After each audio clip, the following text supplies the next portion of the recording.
Tell us where it hurts, when that rash showed up, or find out the best treatment for your child's runny nose. It is an Ask Anything free-for-all, this time on call. The doctors are on call tonight. Funding for this program is provided in part by Avera is a proud sponsor of On Call on South Dakota Public Television. And by the South Dakota Foundation for Medical Care, the Medicare Quality Improvement Organization for South Dakota. Additional funding provided by Dakota Care, the Brookings Health System, Regional Health, the South Dakota American College of Physicians, and Swiftel Communications. Closed captioning for On Call is provided by the generous support of Avera, the Brookings Health System, and Fishback Financial Corporation.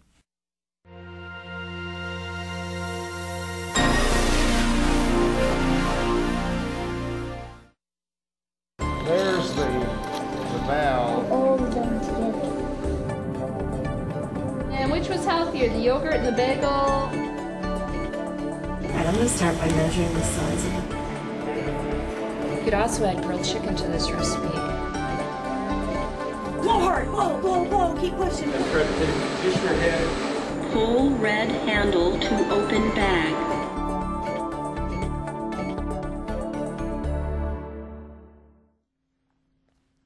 Starting maybe 3 or 4 years ago, we here at On Call began producing an Ask Anything show once every 3 months or so. Viewers seem to enjoy the opportunity to ask questions about what is on their minds, and I enjoy inviting to this particular show physicians whose expertise is the broad picture of medicine. There's even a group of specialties that have been trained and whose experience requires knowing not just a focused area of the body, but rather a significant amount of information about everything. That is, everything involved in caring for the individual human being. That everything field has recently been defined as primary care. And within that primary care brush includes family physicians, pediatricians, and internists or internal medicine specialists. We invite you at home to call with your questions concerning any aspect of medical care. Our phone number is 1-888-376-6225. Again, we're asking for calls, 1-888-376-6225. And ideally, everyone should be able to say, I have a doctor. And often it is one of these primary care doctors. They call that having a medical home. That is what you have tonight. Your medical home includes Dr. Douglas Traub, an outpatient and hospital internist from the Rapid City Medical Center and Regional Health in Rapid City, and Dr. David Whitney, a pediatrician from Black Hills Pediatrics and Neonatology and Regional Health in Rapid City. Welcome, gentlemen. Thank you. So tell us a little bit about from whence you come. Doug, you're a general internist. Outpatient, inpatient, are primarily outpatient? Primarily outpatient. We found that there's quite a demand for outpatient services, and my partner and I have tried to meet that demand by making more of an effort for prevention and outpatient treatment. And you know, the hospitals have moved towards hiring groups of internists and family physicians who have been called hospitalists to kind of fill that inpatient basis. Do you think that trend has been a good thing? Yes and no. My patients really miss my attending them in the hospital, but they get good care in the current system. I miss going to the hospital, but I've found that I'm very busy as an outpatient doctor and practicing preventative care. Right. And Dave, you're a pediatrician. Tell me a little bit about where you trained and what your story is.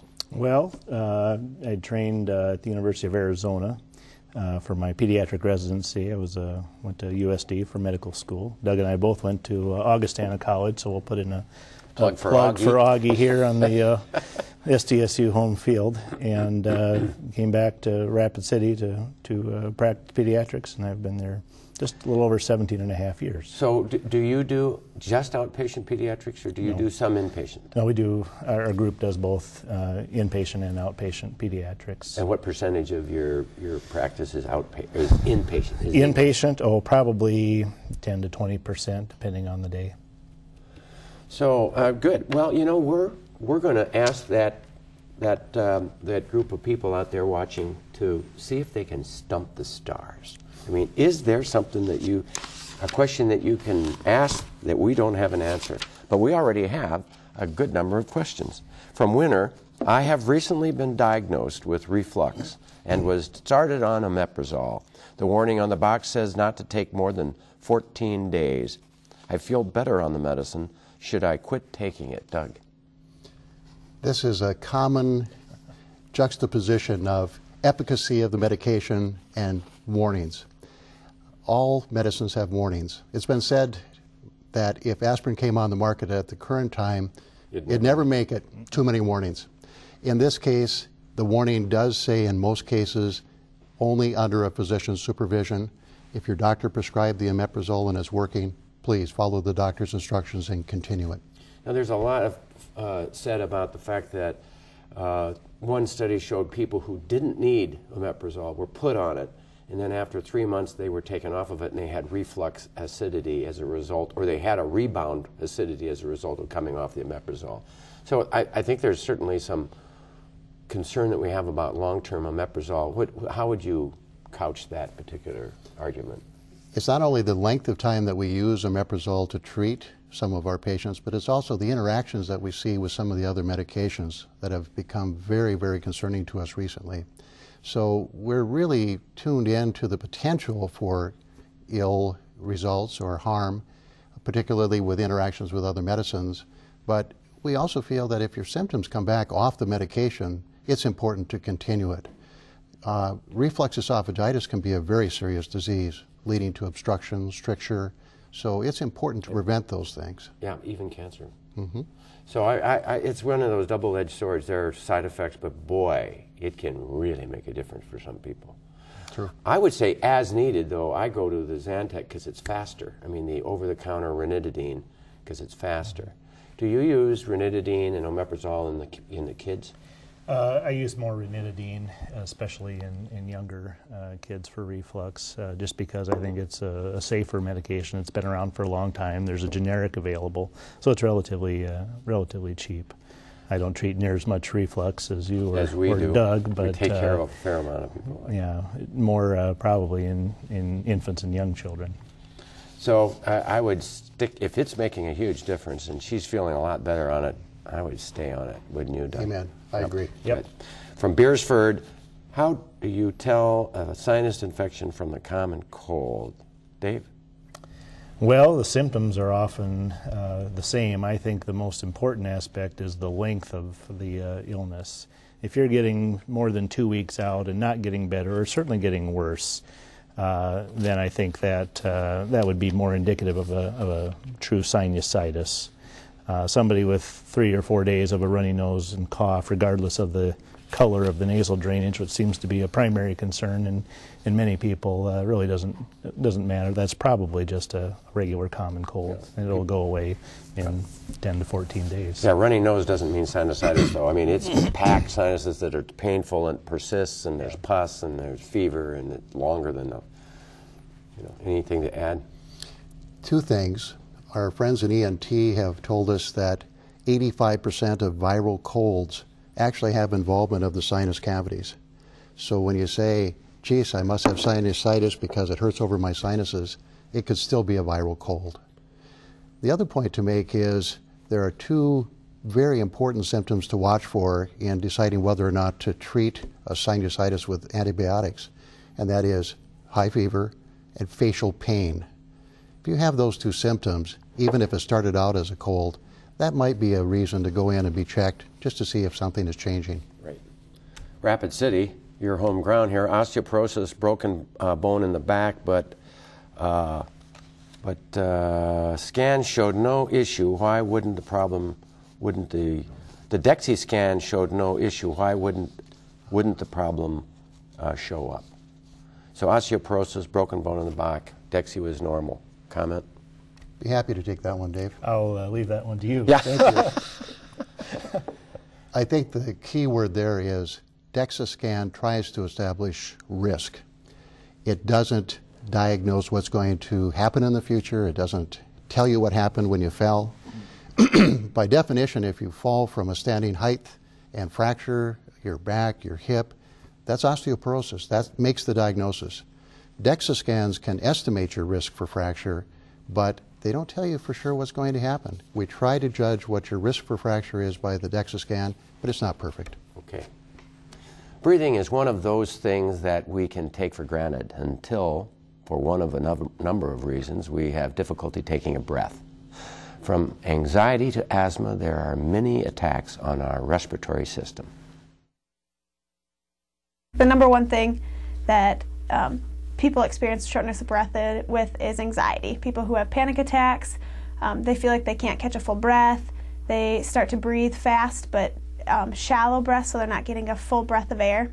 One of the things that you can do is by taking a walk, just calming yourself down. And if you are able to take a long walk and that shortness of breath goes away, it's normally not something that's going to be life-threatening.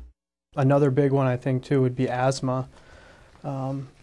Individuals that have like a restricted, an obstructive airway issue where they're not able to get enough air in and have a difficult time getting their breath.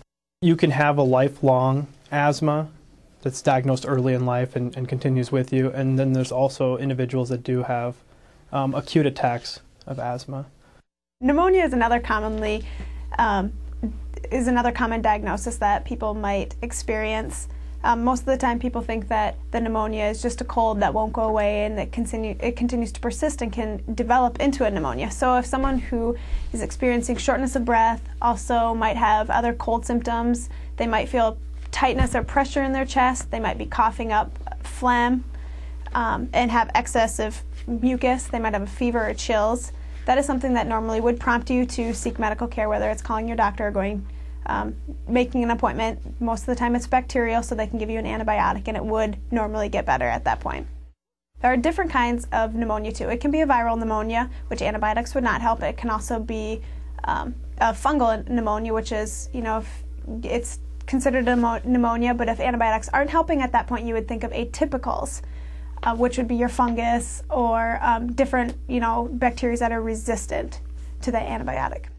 The elderly and children especially are susceptible to developing a pneumonia because of their immune system. Any other patient who is immunocompromised or is taking immunosuppressants is also at great risk. If you develop mucus or phlegm that is red colored, it is concerning at that point also. Fever and chills also indicates a bacterial infection that would prompt a provider to prescribe antibiotics. Most of the time, if you have a cold or viral symptoms that are going on, they don't present with a fever, and it also, most of the time, it will go away within, a week to 2 weeks. But certainly if the symptoms are getting worse and it's a week or going on and you're starting to cough up more phlegm and you feel it in your chest, at that point it would be a good idea to see your provider. There are different things that a provider might do for you. They will first probably do a chest x-ray to see if you have a pneumonia. They also would give you antibiotics. If you're having trouble breathing, they can give you like an inhaler to open up your airways. That might help symptomatically. But treating the underlying cause, which is getting rid of the bacteria, is the definite treatment. But there are different things that you can do for symptoms, whether it's, treating the fever with Tylenol, treating the inability to breathe with a bronchodilator, treating, the stuffiness and the other cold symptoms with a decongestant. So a medical emergency in children experiencing shortness of breath would be epiglottitis, which is caused by Haemophilus influenza, in which case the epiglottis would swell and therefore basically cut off the airway and the ability to get a good breath. That needs to be treated immediately.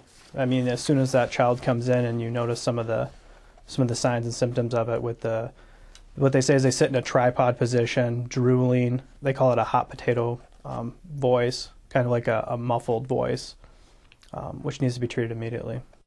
overall, I think it's important to realize that there are a lot of things that can cause shortness of breath, whether it's something that needs to something that is a medical emergency that you need to go to the emergency room, or whether it's something, like anxiety that you can calm on your own. Just understanding that there are a lot of different factors that are involved, and this is what we're trained to do. We are trained as professionals to sort out the medical emergencies from those that aren't emergencies, and figuring out how we can help you, whether it's treating the symptoms at that point or even doing something that can prevent this from happening again. I think that's such a great internal medicine and pediatric question about shortness of breath. It is a very scary thing, and yet the answers and the causes are so myriad. What do you think would be, looking at the main symptoms that they describe, what would be the take-home messages you'd like to highlight from that conversation we just watched? Dave? Well, I think anybody with shortness of breath, especially if it goes on for more than a few minutes, needs to be evaluated. Sometimes it just goes away. Anxiety is a big cause of shortness of breath in both pediatric and adult patients. Those episodes usually last a few minutes, and if they're not coughing or having shortness of breath that's associated with color changes or what we call cyanosis, chest pain, they're probably okay. But if it goes on for more than 10 minutes or any of those symptoms develop, they probably should be evaluated fairly promptly. Yeah, Doug? I think that you made a good point. It's in context. Mm-hmm. If you are 40 pounds overweight from Christmas and you're trying to walk up the hill to your mailbox for the first time since last November, well, look at it in context. Yeah. Did you get short of breath for a couple of seconds and you're done? Or, geez, you're still short of breath 30 minutes later and there's a little pressure in your chest. So take it in context. I think that's true. The ones that worry me almost the most is that misdiagnosis of pulmonary embolism. A blood clot flips to the leg. Anybody's been, or from the leg up to the lung. And, 20% of those people can die from it. And, it's so easy to miss that diagnosis. When a viral process turns pneumonia, that's scary. And when it's heart failure or it's ischemic disease, it's this heart attack about to happen, and it presents with shortness of breath and no chest pain. That's the tricky one. We have a woman from Sioux Falls. Husband has neuropathy in his feet and constant pain. Also has Parkinson's. Would acupuncture help the pain in the feet? Doug? Potentially. Is there a comment here about diabetes or malnutrition? Well, why would you ask about diabetes? Because diabetes frequently can cause damage to peripheral nerves and can lead to a neuropathy. Right, and the malnutrition? Could lead to a vitamin deficiency, and some vitamin deficiencies cause a neuropathy, particularly B12. It sounds like neuropathy and peripheral neuropathy. You've got to check a B12, you've got to check a thyroid level too, and then you have to probably make sure there's no diabetes.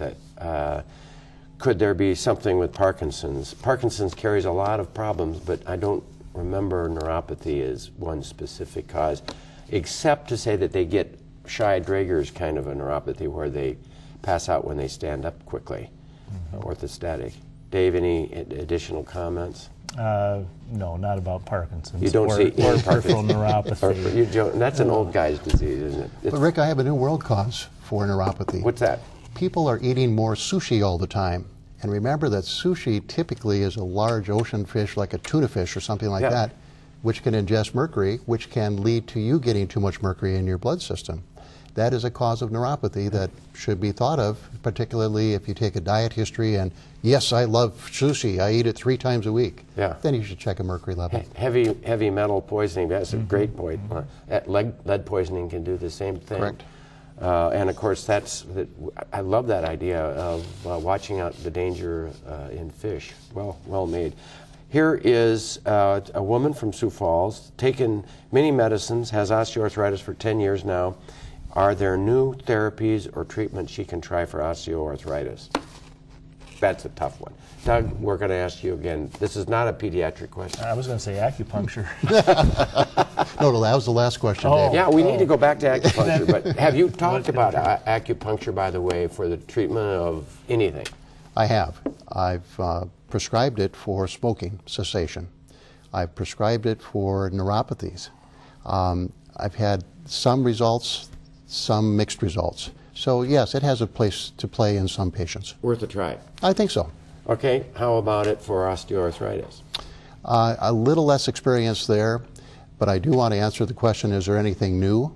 It seems like every month we have something new. For instance, topical non-steroidal anti-inflammatories, new kid on the block. The old medicine used to be something called Voltaren as a trade name. Now they make it in a topical that can be applied directly to the sore joint. That's something new. It might be worth a try if you can't ingest a pill. All right. We have a daughter has been doing marathon and has stopped having periods. Should she decrease her running? Will she have long-term consequences of the severe running? A young person, a young woman, menarche, loss of periods. Dave? Oh, that's not an uncommon situation, especially in elite athletes, particularly runners.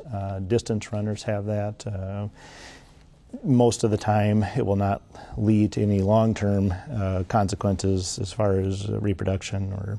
Does it warn you that there's something bad happening? Is there malnutrition, or are they poorly nutrition? Why does this happen?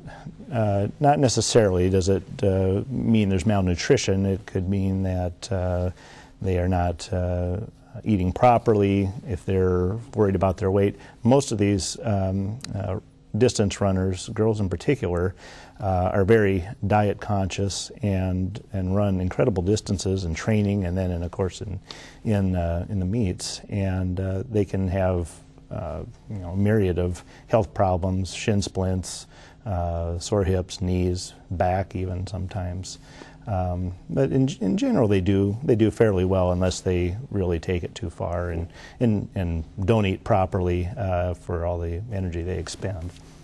Doug, you've got something on the tip of your tongue?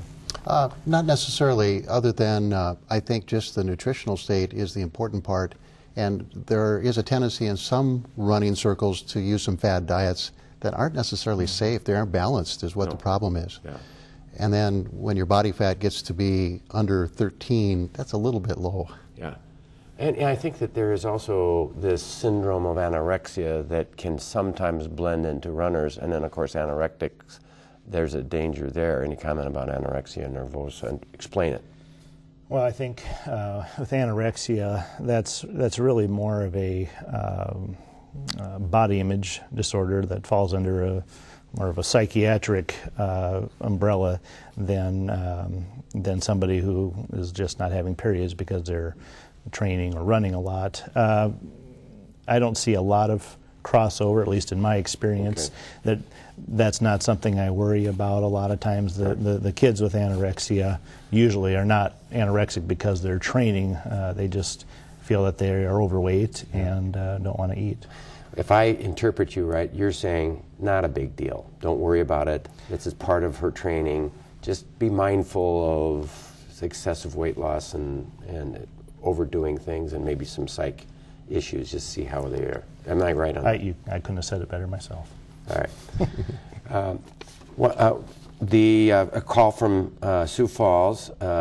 For 4 to 5 years, trouble with eating. Food gets stuck in the lower throat, chest region. Doctors have put scopes in the throat twice, and doctors see no obstruction. What's wrong?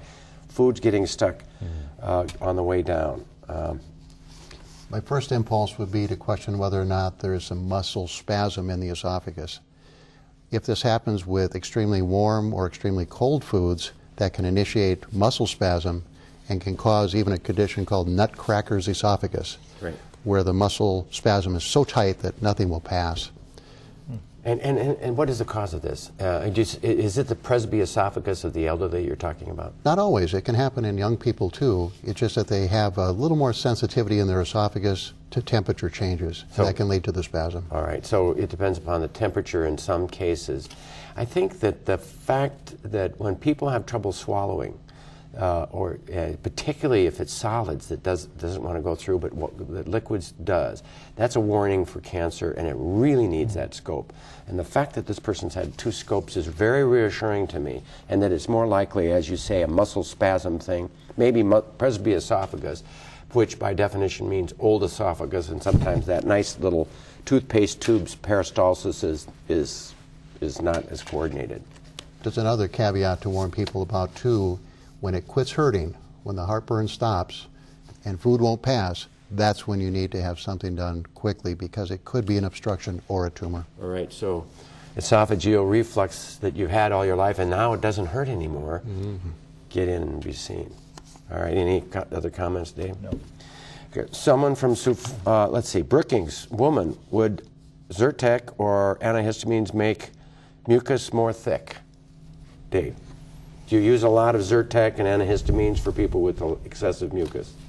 Not so much for excessive mucus. It's certainly Zyrtec and similar antihistamines are helpful for people with allergies. Their use in a viral upper respiratory illness is dubious at best. I think they're at best not harmful. I don't know that they're really helpful. An expectorant, I would think, would work better, something like Mucinex or guaifenesin, yes, plain Robitussin. Might help with that more. Yeah. Doug, any comment? I think one letter makes all the difference in the world. There is Zyrtec, and then there's Zyrtec D. The decongestants are the medicines that dry out your mucus and make them sticky and tenacious.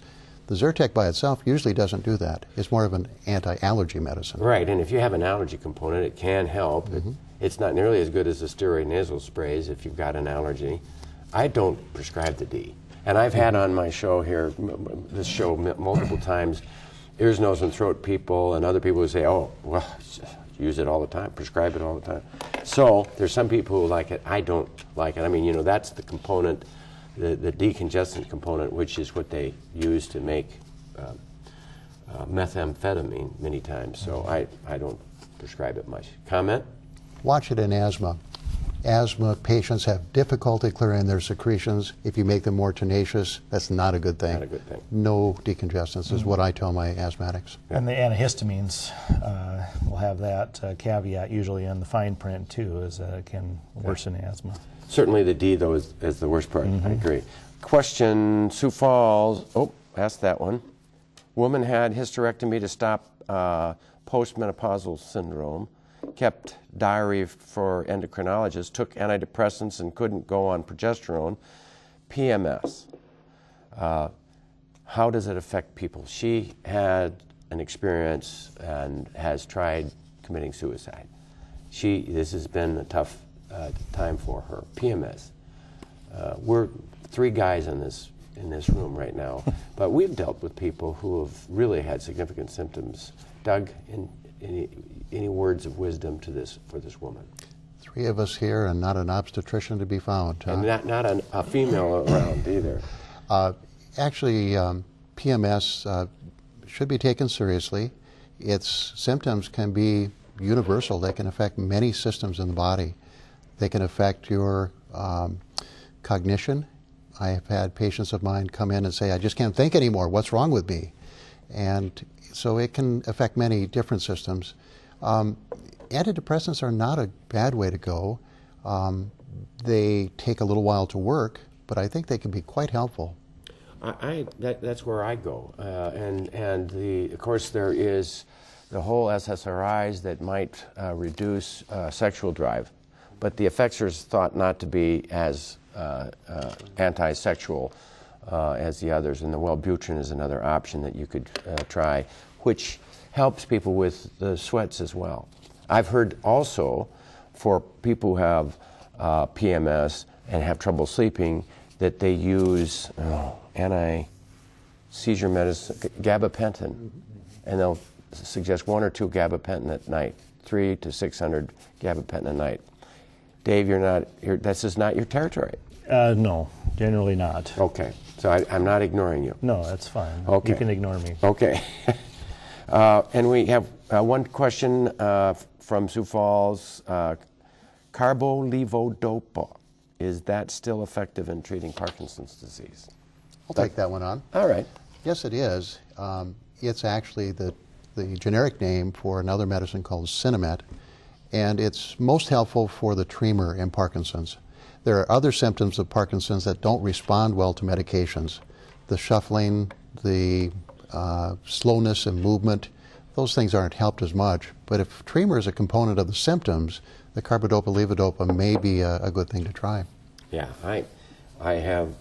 I used to believe that it was great to use these medicines. I've been less impressed as time goes by. You know, they work for a while, a little bit, they lose their effect. And then if you stop them abruptly, then you'll have withdrawal, tremendous increase in the Parkinson's symptoms. But at the same time, I think the carbidopa-L-dopa combination, the Sinemet, is probably our best drug, along with the very best treatment, I think, which is movement. All right, well, we have a question, a person on the street question. Let's hear this. My question is, why do people who get carbon monoxide poisoning turn cherry color? That's a great question. Carbon monoxide poisoning, why do they turn cherry? Dave?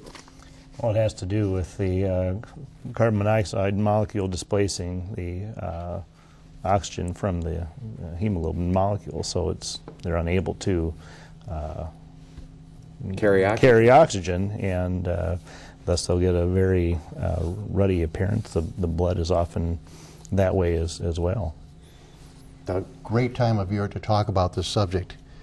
People use space heaters. Unfortunately, they use some that have propane components to them, and you can get gassed pretty easily.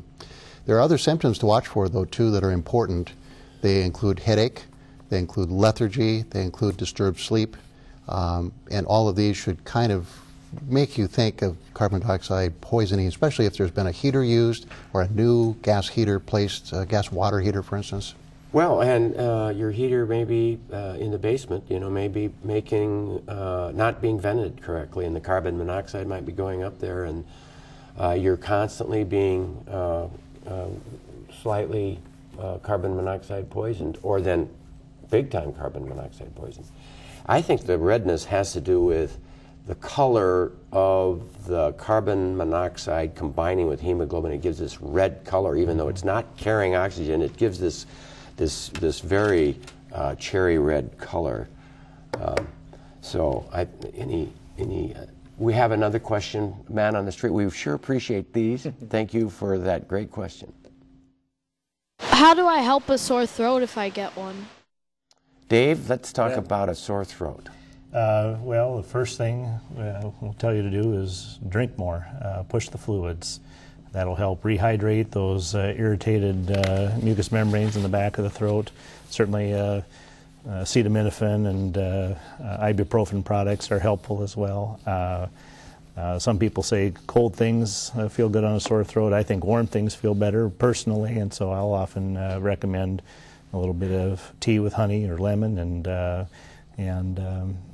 but plenty of fluids is the main thing. All right, Doug? Lots of drainage from the back of the nose will make your sore throat come on also. So sometimes it's good to keep your nose hydrated, either with a nasal spray of nasal saline or maybe run a vaporizer. Right.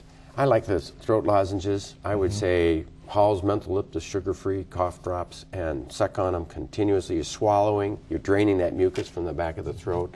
Saliva is a very anti-infective agent. Drop a Hall's Mentholyptus in a cup of hot tap water and just suck on that warm, humid. Just no hard throat lozenges in young children. How old do you start throat lozenges? Oh, I'd say 5 or 6 before I would recommend What about suckers? Or are there throat lozenges that you can put on a pacifier? I don't know if there's throat lozenges, but you can certainly use a sucker with a string. We pass out hundreds of those a day at our office, and it doesn't have to be medicated type thing to soothe the throat. Yeah, it isn't the medication. No. It's the saliva that makes that is the treatment. Question 3. Let's hear this one. Hi, Dr. Home. I was wondering, how do you know the difference between asthma that's caused by reflux and asthma that's caused by allergies? Ooh, good question, Doug. Reflux asthma, what is that? If we're lucky in trying to diagnose someone, they'll come in and say, yes, I ate a big meal right before supper last night. Yes, I had heartburn all night, and now my asthma's worse this morning. It isn't always so easy. You'd like to have some sort of connection between the reflux episodes and the asthma. Allergies tend to be a little more seasonal, or they tend to be during times when we're cooped up indoors. So the timing of the asthmatic attacks may help with telling us if it's an allergy or not.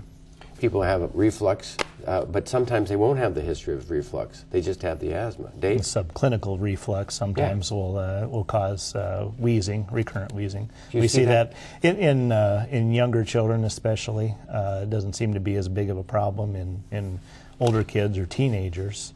But there's debate whether, how big an issue reflux is with asthma. And I send my patients to the ears, nose, and throat guy who has a voice change and a little asthma, and he'll look down there and go, oh, all this is reflux. Yeah. And then, of course, they try omeprazole, but I'd rather we try elevating the head of the bed. Yes. Yeah.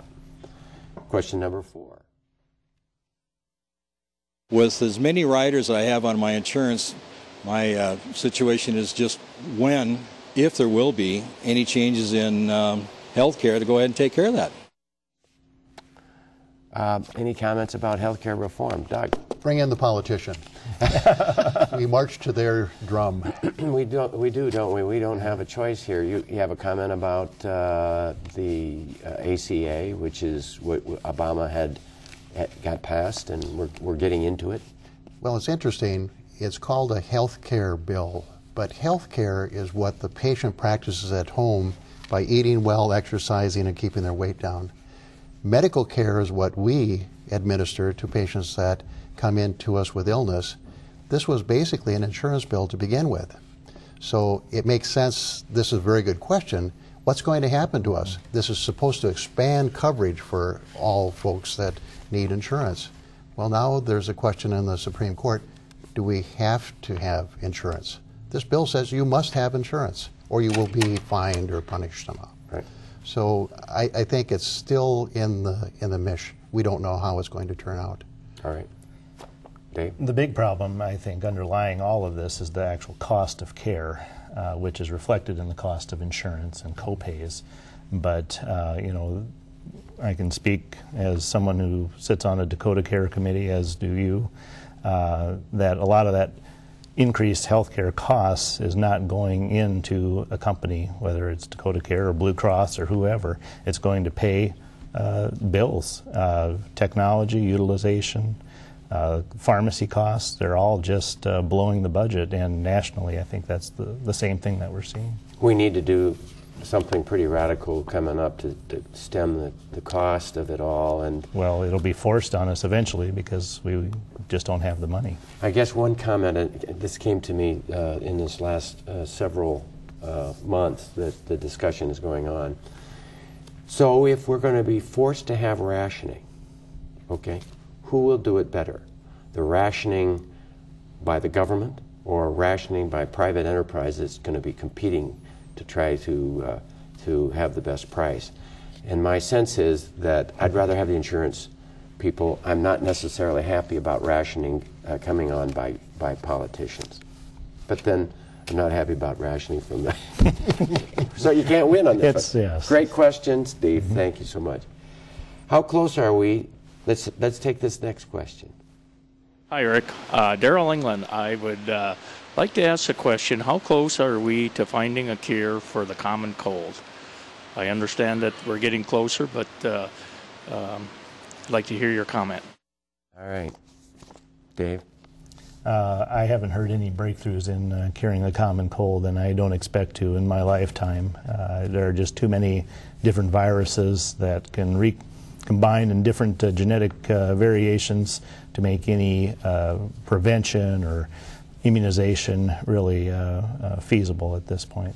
Doug, any comment? I have a beautiful little poem in my office written supposedly by an elderly woman who's a patient, and it says, "Doctor, you're so wonderful, you can treat pneumonia and you can treat my arthritis and you can treat this, that, and the other thing, but if you could just find a cure for the common cold." I don't think we're that much closer than we were years ago, and it's because it's a moving target. Yeah. The virus is changing, and it's going to be a hard target to hit. Yeah, I mean, and it's just a ton of viruses. I mean, there's just all these different viruses. It's a difficult issue. Yep. So I'm going to do some more questions until I'm told to do otherwise. Cardiac arrest, heart attack, what's the difference? Cardiac arrest, heart attack, Doug? Heart attack is also called a myocardial infarction and usually refers to a blocked artery causing death of some of the muscle tissue in the heart. A cardiac arrest can be associated with a heart attack. In fact, some 30 or 40% of first-time heart attacks present with a cardiac arrest. It means that the heart goes into a rhythm, stops producing a good blood flow, blood pressure drops, the person collapses. So they are potentially could occur in the same patient, but one means cessation of blood flow, the other means damage to the heart muscle. Right, and we see the many people will have a heart attack, which is obstruction of the flow on the coronary arteries, and they don't have this dysrhythmia. I had a gentleman who had a life-threatening dysrhythmia. Fortunately, he had gotten into the emergency room.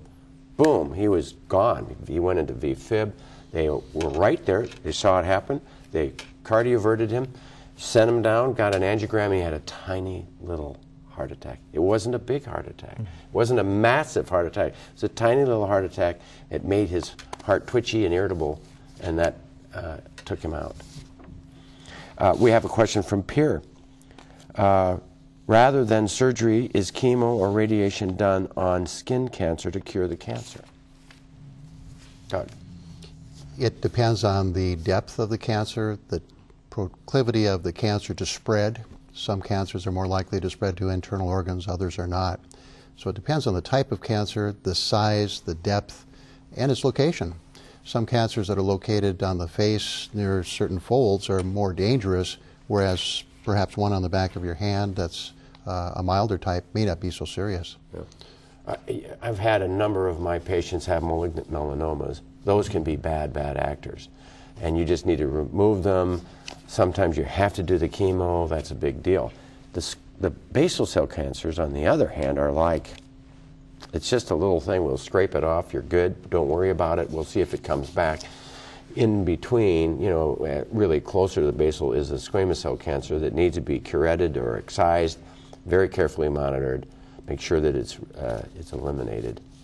Do you remember any particular clues or recommendations on finding skin cancers, or what would you say to people about how to know when to bring a lesion into the doctor? Change in size, in color, in the border around the outside of the cancer. If you see changes, if it seems to be getting bigger, it should be looked at. All right. Particularly if it's dark, if it's black, if it's changing rapidly over time, not just slowly as in my case, the pediatric patients, as they grow, the moles will get bigger in proportion to the rest of them. But if it's growing rapidly, if it is irregular, it looks like a jigsaw puzzle piece, is bleeding or itching, it needs to be checked. You've ever caught a malignant melanoma in a pediatric patient? I've never seen one. How about these big nevuses and these skin blotches that kids get when they're born or they get as a younger person? I've heard some people say many of these should be removed. Yeah, some of them from the get-go, are going to need to be removed. It's just a matter of when. A giant hairy nevus is going to need to be removed regardless of where it is, because it has a very high incidence of developing malignancy later in life and even into the first or second decade of life. Okay. My dad's blood pressure is high despite the 4 medication he takes. Is this worrisome, and what should we do? Doug. 4 medicines sounds like a lot. However, it's been estimated that 85% of patients reaching the age of 85 will be on 4 blood pressure medicines. That's kind of scary. If this is a younger person, though, in his 50s or 60s, that sounds like a lot of medicine, and secondary causes of hypertension should be sought. Could be a blockage in an artery that feeds one of the kidneys. It could be a tumor that secretes a special kind of neurotransmitter that makes the blood pressure go up. Those can be identified and they can be excised, essentially curing the blood pressure. Pheochromocytoma. Exactly. Headaches, palpitations, sweating. That's the clue, right? Mm-hmm. Okay. Comment? Have you seen a pheo? Just on board exams. Oh, board exams. Yeah. Sisseton, we are expecting a baby boy soon. What is the latest on circumcision? Circumcision's beyond your control, right? My take on circumcision is I'm glad to do it if you'd like it. If you don't want it, I'm not going to try and talk you into it. The American Academy of Pediatrics is looking at this issue again, as they do from time to time, and will issue a position statement on that soon, an updated statement. The pendulum is swung from one end to the other, to everybody, every boy should be circumcised, to no boy should be circumcised, to somewhere in between, which is, I think, a more reasonable approach, depending on the family's wishes. There are certainly some medical benefits, lower incidence of urinary tract infections, especially early in life, lower rates of STDs later in life. But the medical benefits to this point have not felt to been such that they would or be strong enough to recommend routine circumcision. So it's one or the other? We'll see what the new position statement is. My position won't change. Your position won't change. It is? I'll be glad to do it if the parents would like, but I'm not going to try and talk anybody into it, and I'm not going to try and talk anybody out of it. So you are right in the middle. Yes. We found the politician. Yes, we did, didn't we? So what about you? I mean, you take care of the elderly, these old guys who have phimosis. I mean, we see a lot of that, which is the skin is closed off. It doesn't pull back anymore. The foreskin is presenting a problem for this elderly man. I mean, do you see a lot of that? A fair amount, and to quote one of my friends who's a urologist, it's never too late to do a circumcision. So you can do a circumcision in an adult if there's a medical need. Yep. All right. Mitchell, what are the symptoms of an ulcer? Doug? Varies with the person, varies with the location of the ulcer. If the ulcer is on the back part of the outlet of the stomach, it may hurt into the person's back. If it's right at the outlet of the stomach, it may not hurt so much, but it may be difficult for the food to pass so the person feels full and bloated after the meal. If it's up at the top of the esophagus, it may hurt when one swallows. So the location is key. Size has something to do with it too. Larger ulcers tend to create more of an obstruction, so they may give symptoms a little later.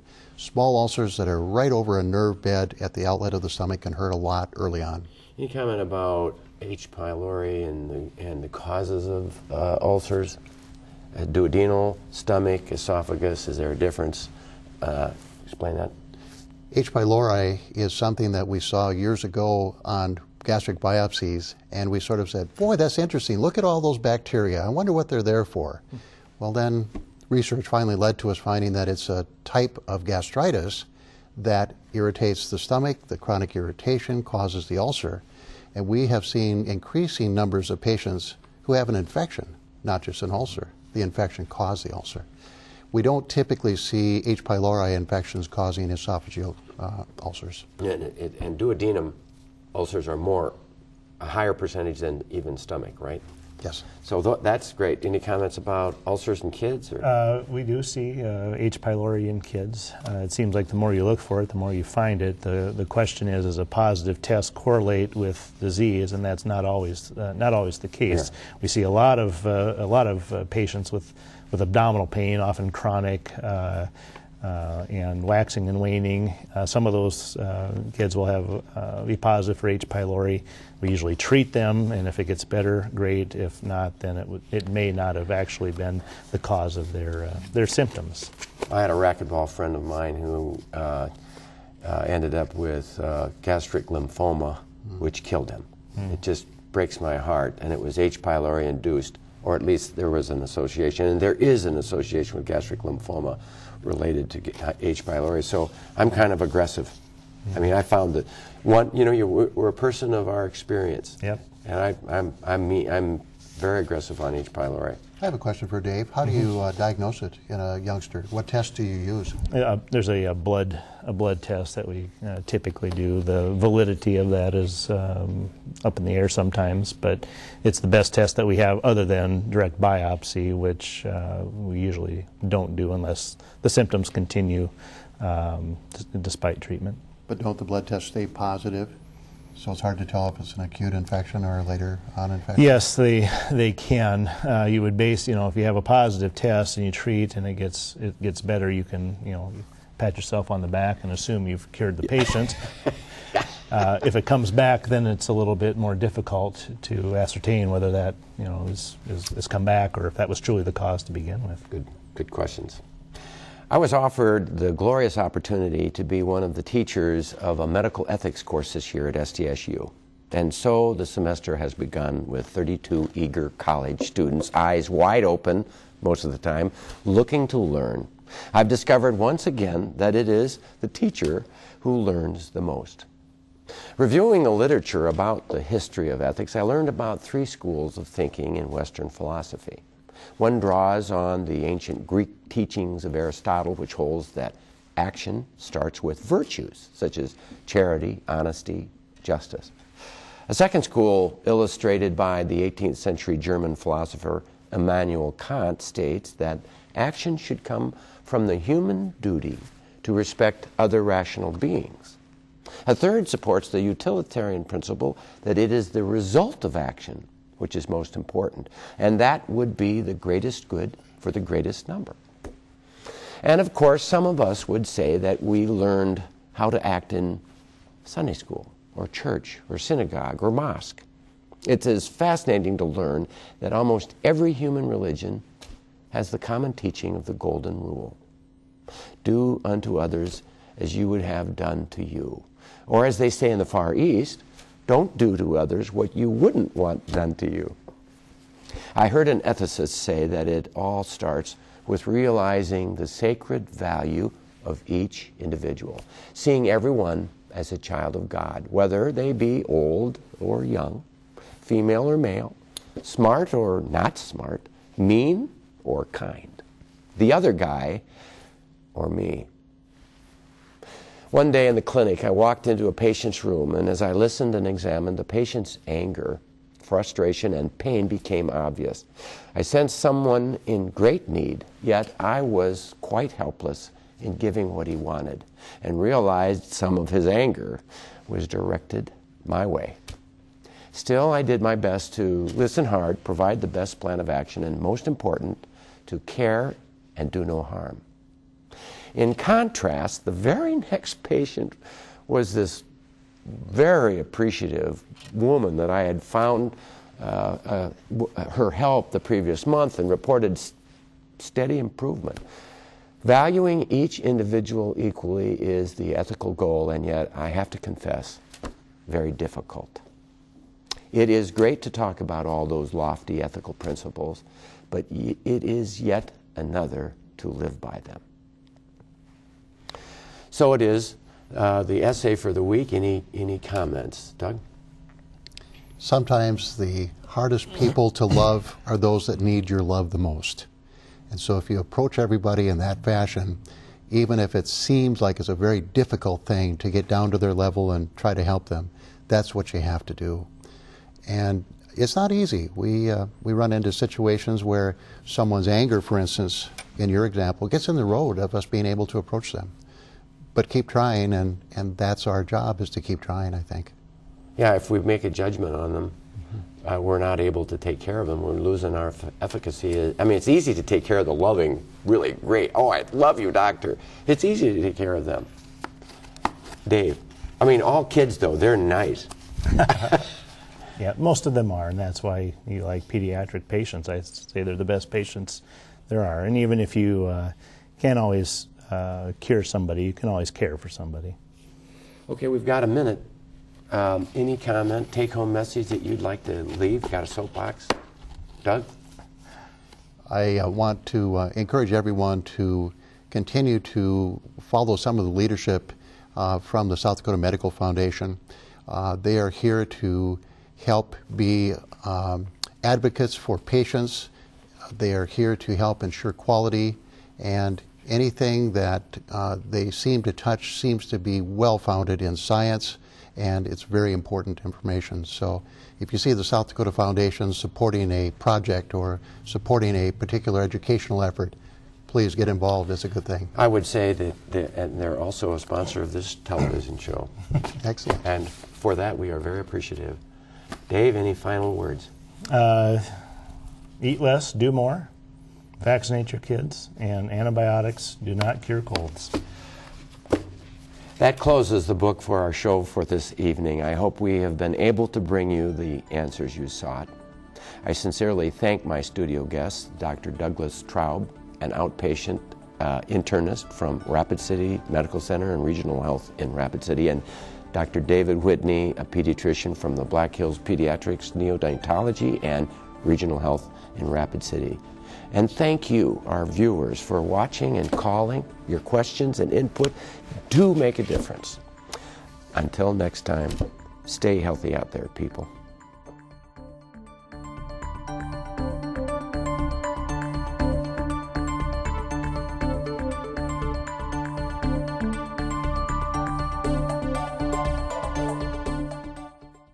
Funding for this program is provided in part by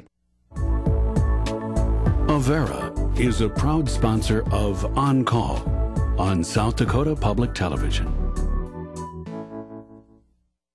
And by the South Dakota Foundation for Medical Care, the Medicare Quality Improvement Organization for South Dakota.